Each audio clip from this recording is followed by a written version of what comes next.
the joy was just simply programmed the same.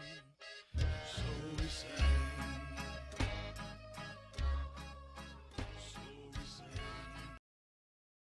Okay, that's all we got.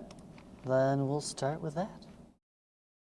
Maybe they'll come join us in a minute. Anyways, good afternoon, everybody. Hello, how are you doing? Just make sure that is working. Yes, good. Okay, so we are rolling right along into our final unit on circles.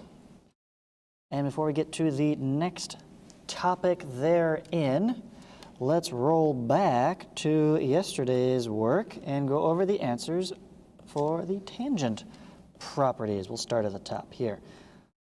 1, 2, and 3 there on screen. Open up your work, compare your answers to mine, see how you did. Ask any and all clarifying questions.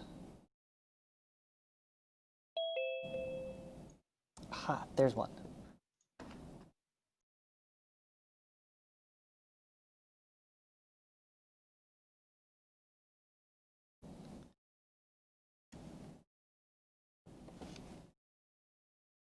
I would say 1 and 2, fairly straightforward. 3A is just a direct application, very direct, right, of the radii or perpendicular to tangents property.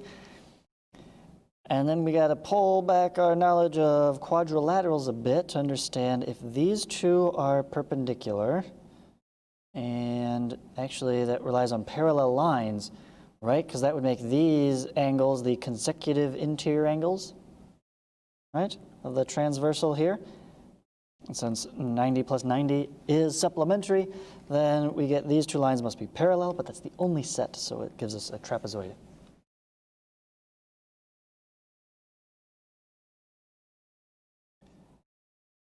Four also draws on some similar past knowledge. I would say the best way to find the equation of this line is to first find the equation of this radius that goes to that point of tangency, because that is from 3,9 to 0, 0. Very easy to find the slope of that, and then you know perpendicular slope means opposite reciprocal. Switch and flip that to get your slope, and then plug in the point slope to get your equation of the line. Number 5 is all syllogism there. We know that A and B sharing the circle, AP must be congruent to BP, right, or PA and PB, whatever order, doesn't matter there. Right, but this one's congruent to that one, and that one is congruent to that guy, and that guy is congruent to the last one. And so you can, law of syllogism, this must be congruent to this, and therefore it's congruent to that as well, right?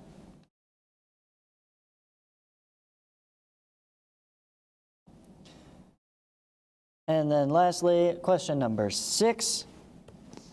How does internally tangent compare to externally tangent? Two circles touching at only one point. If they're one inside the other, then you must subtract their radii to get that distance.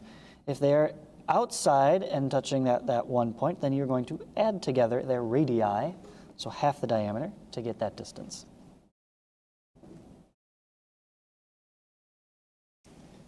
Any remaining confusion from that page?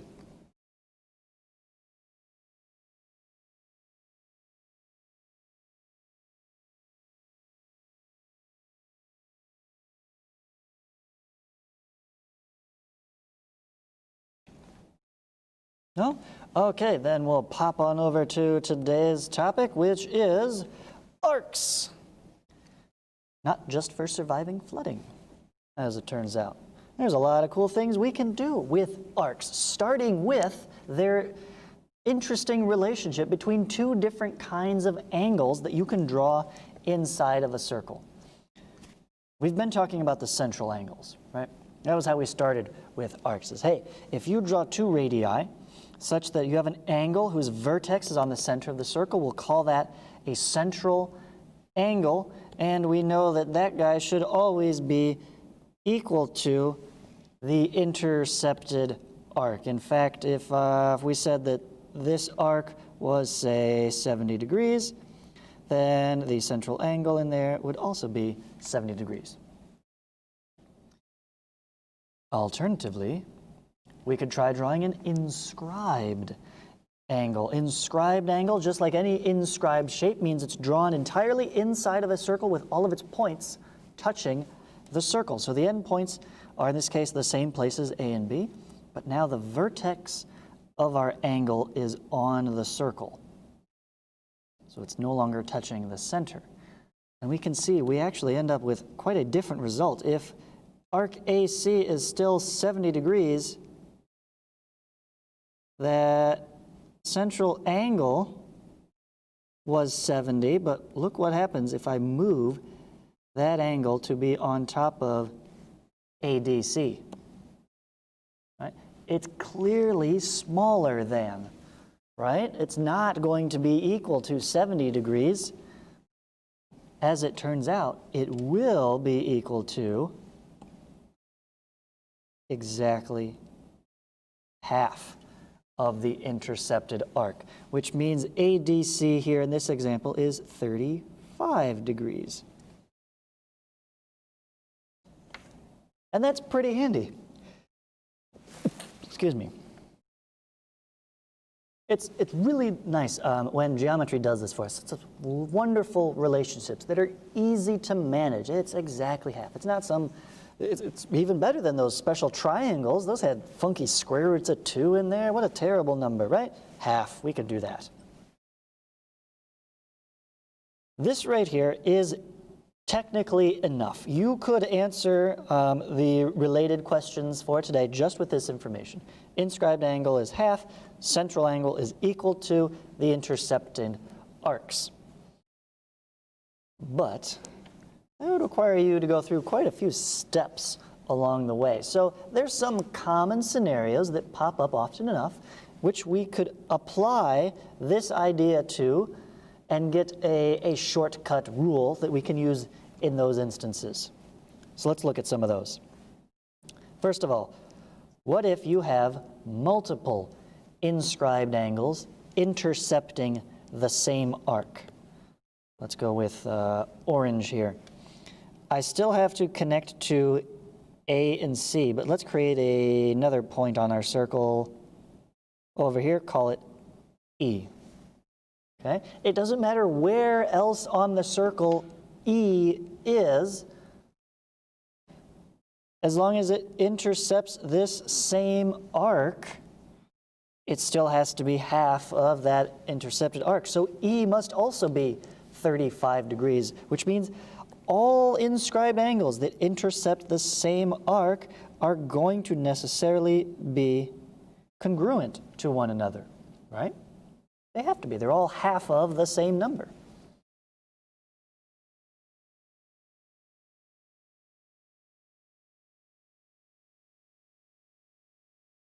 Okay, if you thought that was neat, you're going to love the next one. What about half of a circle? Okay, we've talked about this angle is half of the arc. What if the arc itself is already half of a circle, right? Notice if I draw half a circle here, a semicircle, what I'm not drawing is the other half. I'll put that in dash to remind us. So if we were to inscribe onto our semicircle, that means the endpoints are at those ends of the diameter there and go up to, somewhere there. Doesn't matter where. In our semicircle, the arc that it intercepts, if it was there, right, would be the rest of my circle. This arc is half a circle. It's 180 degrees. So the semicircle is half of that, 90 degrees, which makes it a right angle. There we go, right angle. No matter where I draw that in, I can draw another one, right? We can go over here, and over here, right? Wherever I draw that in, it will always be 90 degrees. Nice. Okay, any questions on those attributes?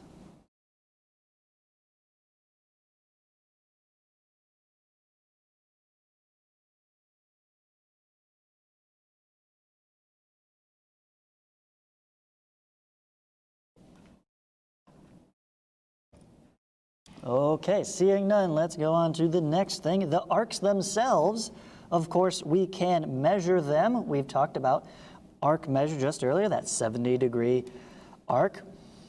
But it turns out arcs can also have a length. There's the arc measure and the arc length, and those are two different things. It is very common for students to mix them up, so I need to clear this up for you. An arc measure matches its central angle and is measured in degrees, or perhaps radians if you're using the other angle unit there. Arc length works just like every other length, and you can measure it in meters or inches or feet or something on a ruler. Arc measure can be found with a protractor. Arc length can be found with a ruler, although not directly because you'd have to like bend it a little bit. But you know what I mean, right? Length on ruler. Because they tell us two different things about the arc, about that piece of the circle. Okay? Arc measure tells us the amount of turn. How much have you turned around on the circle? Did you go, 3/4 of the way around the circle? Arc length tells us how much distance you covered. Compare that to the same 3/4 of a circle. But now imagine the difference between running around the inside of the track versus if you went around the outside of the track, right? It's a much larger circle. You have to run farther. It's a longer distance. And say the race is only 3/4 of the loop at a time, right? You're making the same amount of turn, but a different amount of distance. The arc measure is the same across circle sizes. The arc length, though, depends on the size of the circle. Little circles have little arcs in length. Big circles have big arc lengths. In fact, you could say the arc length is proportional to the arc measure and the circle size, which we usually indicate with the radius. Maybe I'll put that in parentheses here. Right. If either of those things goes up, the arc length also goes up, because you're either taking a bigger chunk of the circle, taking more of it. Is it just this much of the circle, or are we going around farther? Right? How far are we going around the track versus how big of a track is it to start with?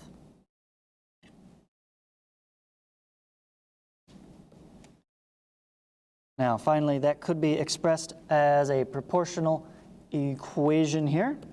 The arc length over the circumference is equal to the arc measure over the full circle, which we usually indicate with 360 degrees. Both of these are the same fraction of the circle. Halfway around is still halfway around the circle, no matter if I'm talking about I turned halfway or I ran half of the distance.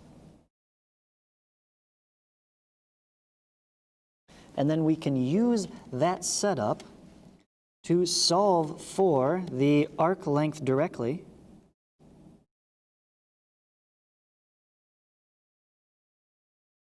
And get ourselves a handy little formula here.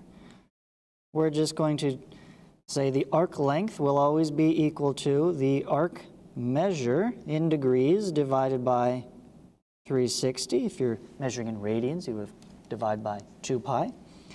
And then multiply by the circumference, whose formula, hopefully you recall. If not, we'll study it again tomorrow. 2 pi r. Let me get a little bit bigger r there. Right? That, of course, is the circumference, c, of the circle.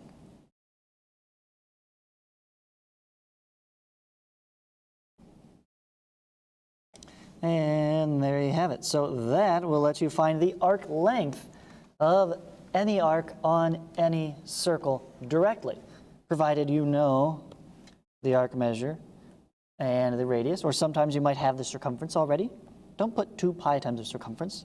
Circumference substitutes this whole piece here. Maybe you'll have the diameter, in which case you replace 2 and r with the diameter. Okay, reminder, diameter equals 2r already. Don't let that mix you up. Okay, any questions there on arcs and their length? No? Okay, then just real quick, a review of the exercises for today. First half up here has to do more with the arc measure, central and inscribed angles. This is all about angles. Notice a lot of degrees on here. And the second half has to do with the arc length. You'll be finding lengths and radius and circumferences. Okay? But notice, please, that the directions say leave your answer in terms of pi. Okay? Do not plug in 3.14 into your calculator. You will never type that today. Okay? Leave it in terms of pi. So, for example, if you were to do question 1, find the length of arc AB. That would be equal to, well, the arc measure, AB is here. They give us 120 degrees. So set that over 360. Multiply by the circumference, which is 2 pi times radius right there is 6. And 120 over 360, or 12 over 36, that reduces to 1/3. 2 times 6 is 12, and 1/3 of 12 is 4. And we leave the pi alone. Treat it exactly as you would a variable. Pretend that pi is x. Okay? Don't actually multiply it in with the numbers. Just bring it on down into your simplified form, and that's your answer. Right? Put that up in the slot. 4 pi, exactly as is. Change nothing. That is our exact answer, because we haven't used some decimal approximation for pi. All right, any questions there, now that I've pointed that out?